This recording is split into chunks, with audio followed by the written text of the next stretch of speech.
A minha trajetória para a sociologia não foi assim do primeiro momento. Quando eu terminei o segundo grau, eu estava voltado para o vestibular de Direito. Por quê? Porque a vocação que eu achava que eu tinha era para a diplomacia. Naquela época, para você chegar no Itamaraty, para entrar no Instituto Rio Branco, era uma coisa dificílima, né? Então, uma das vias que preparava para esse ingresso era o curso de Direito, por causa do direito internacional e tudo mais.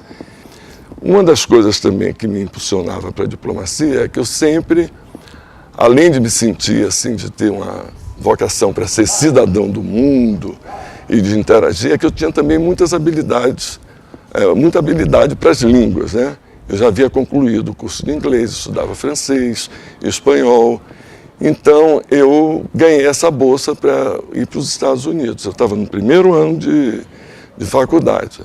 E aí eu não estava muito satisfeito com o curso, achei que essa aventura para os Estados Unidos era mais importante assim, para a minha formação.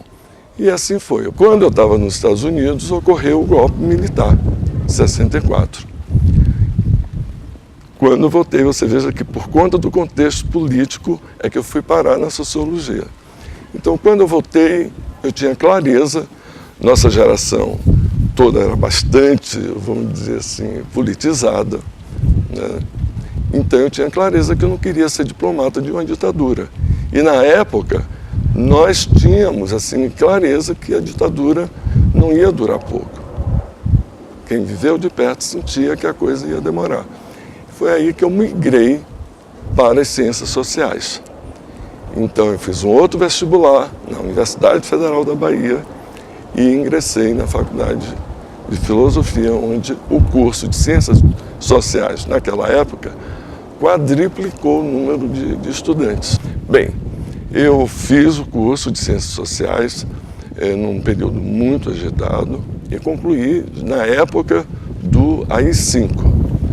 Nesse momento, não existia assim, futuro para os sociólogos que não fossem ficar na academia. Eu queria trabalhar com planejamento, e tanto que eu fiz o bacharelado, né? Mas o que é que me salvou dessa situação? É que, paralelamente a essa, vamos dizer, busca do conhecimento científico, eu tinha um pé no campo das artes. Eu era fascinado pelo cinema, pela música, e, sobretudo, eu sentia uma vocação maior para as artes visuais.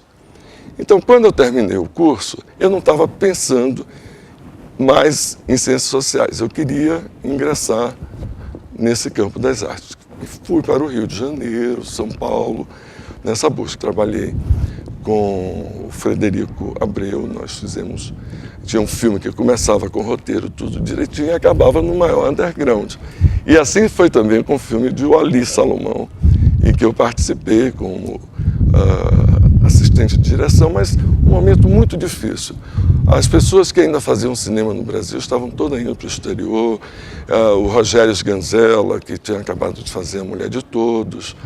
Então, esse campo também ainda ficou talvez até mais difícil do que a sociologia.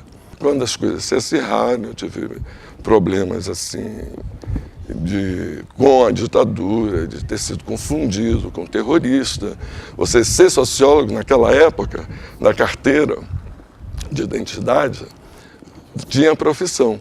Eu me lembro uma vez em São Paulo, que quando eu apresentei essa carteira, eu perguntei, qual é a sua profissão? Eu disse, está escrito aí. O cara partiu para cima de mim, ia me dar um soco, foi uma experiência triste, né? Está me chamando de analfabeto? E eu disse, não, eu estou dizendo que está escrito aí. Mas ser sociólogo nesse período era subversivo. Eu acabei voltando para a Bahia e lá eu comecei a trabalhar em pesquisa, né? O que eu também gostava muito. Meu olhar sempre, mesmo quando eu estava nas artes, tinha esse componente, né, do olhar sociológico, né? No CNPq, eu ingressei para fazer a avaliação de um programa de fixação de pesquisadores na região amazônica. Isso em 1983. E minha formação na área de política científica e tecnológica nesse momento. O CNPq, nesse momento, enquanto instituição, ainda agregava muitos técnicos, né, de todas as áreas, de todas as formações, então tinha um vigor. Então eu diria que ali era uma própria escola também de aprendizado, né? Eu aprendi muito e me apaixonei, sobretudo quando eu fui à Amazônia. Aí eu tive clareza como era importante, né, essa área em que eu estava, assim, de algum jeito, começando. Eu não tive dúvida da importância do conhecimento científico e tecnológico no processo de desenvolvimento da região amazônica. Eu ingressei justamente num programa regional do CNPq. Eles já não eram tão significativos, já estavam com uma certa fragilidade, mas ainda estavam em curso. Tinha um programa do Trópico Úmido e o programa do Semiárido. E eu ingressei no programa do Trópico Úmido. Trabalhei na fundação do PADCT, que era um programa assim que estava vindo para suprir, na época, a carência de recursos para a área que já se fazia sentir sobremaneira. Então, ingressei também numa equipe, né, de peso. Então, o meu aprendizado foi aumentando. Você veja que a minha formação na área da sociologia da ciência, ela parte de toda uma experiência profissional, né, muito enriquecedora, porque foi um momento de grande projeção do CNPq, quando o CNPq ainda era a cabeça do sistema. Eu passei por todo esse processo de criação do Ministério, passei pelo CPCT, então eu fui para o mestrado. E foi uma decisão muito acertada. E evidentemente que eu procurei fazer um estudo nessa área em que eu tinha mais experiência, que era a área da questão regional.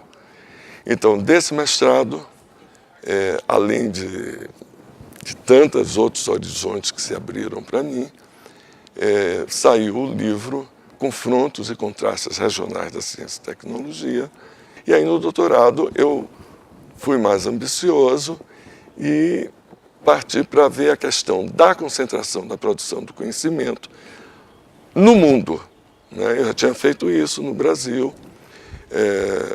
e passei para o mundo. Aí fiz o doutorado, parte na UNB, fiz o sanduíche na França, estudei lá na École des Hautes Études e, de novo, todo esse movimento, a base das línguas, também facilitou muito. E nós temos ainda muito que navegar, temos que trabalhar muito para atingir, né, essa posição de uma sociedade que talvez seja significativa para o mundo. O que é que me deixa emocionado? Eu posso dizer a própria manifestação da vida em mim.